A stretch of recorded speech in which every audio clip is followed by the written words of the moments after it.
All right, next game we're going to tee up here is going to be the Philadelphia Eagles and the Indianapolis Colts. The Eagles coming off their first loss of the season on Monday night. They are 6.5 to 7-point road favorites.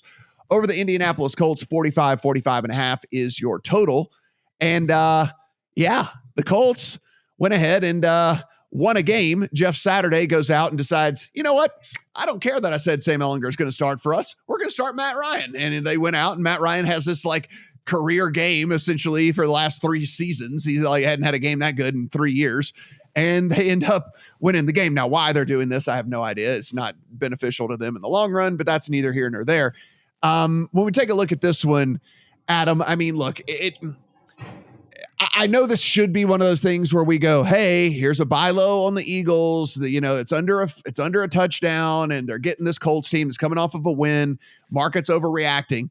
That being said, this Eagles team has just been getting gashed on the ground, and that does bother me. Then they lose Dallas Goedert now for multiple weeks. They know how bad their run defense is with Davis out, so they go and sign Linval Joseph and Ndamukong Suh. And here's the deal. Suh actually last year was decent in the pass game. He had 6 sacks, 7 tackles for loss. He had 13 quarterback hits, all that different stuff like that.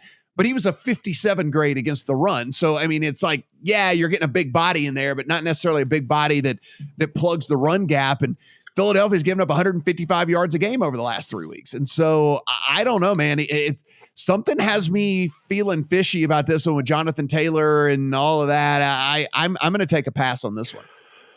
I have a hard lean to Indianapolis that I haven't quite played yet, and it's for 2 reasons. One, I've been saying for a while that Philadelphia is that many measures better than most other teams in the league. But Philadelphia against what would be just a neutral team in any given year, I don't think is that much better. And to be giving a touchdown on the road to an Indianapolis team that still has a top half of the league defense is a lot.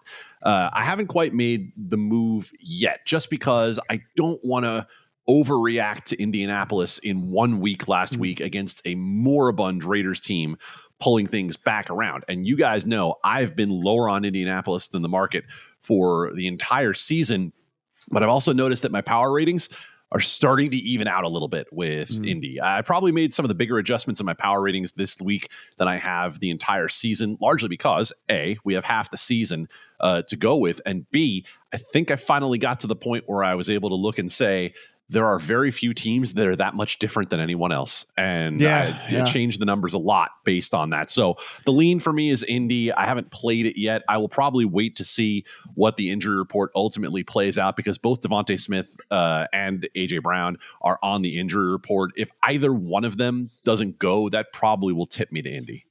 Yeah, there were 7.5s, and I looked at it and I looked at it and I looked at it, and then by the time I looked at it that 5th time, they were gone, and so I didn't get the 7.5. I too was probably going to lean towards taking the over a touchdown with the Colts, because this run defense has been that bad, and I don't know if you can just fix it in a week with 2, mid-30s guys, at defensive tackle, not really known for their run defense really anyway of late. I mean, Linval Joseph back in the day was a beast at defending the run, but he's up there in age as well. Steven, last week in the win over the Raiders last week, 73% of Matt Ryan's passes were out within 2.5 seconds of the snap, and 64% of the attempts went only 1 to 10 air yards. And so basically they're like, hey, look, let's just dink and dunk down the field, and we'll just dink and dunk down the field and hand it off to Jonathan Taylor. And that's kind of how we're going to go about all of this. And, look, it worked last week. I think it's probably another heavy dose of Jonathan Taylor this week, and probably a whole bunch of dink and dunks from Matt Ryan.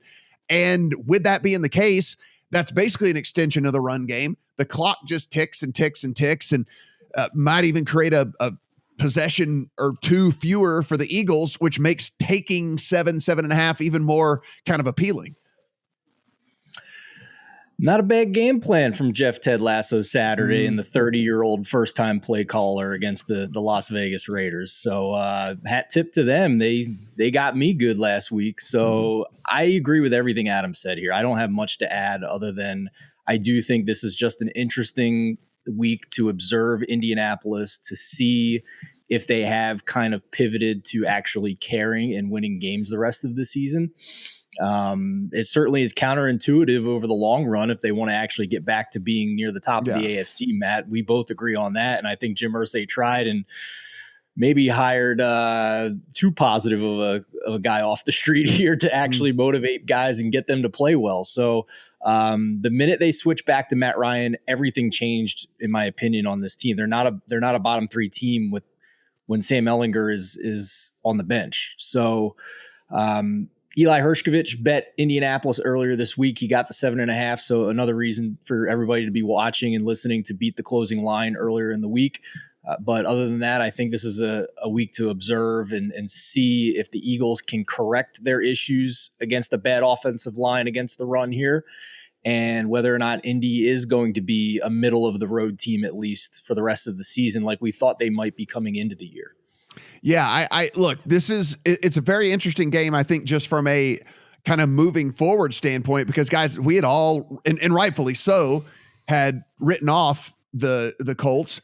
They are not out of the playoff picture at this point. Like, I mean, like no. It's like, that's where we stand in the NFL right now, where Adam just mentioned, like, is anybody really that much better than anybody at this point?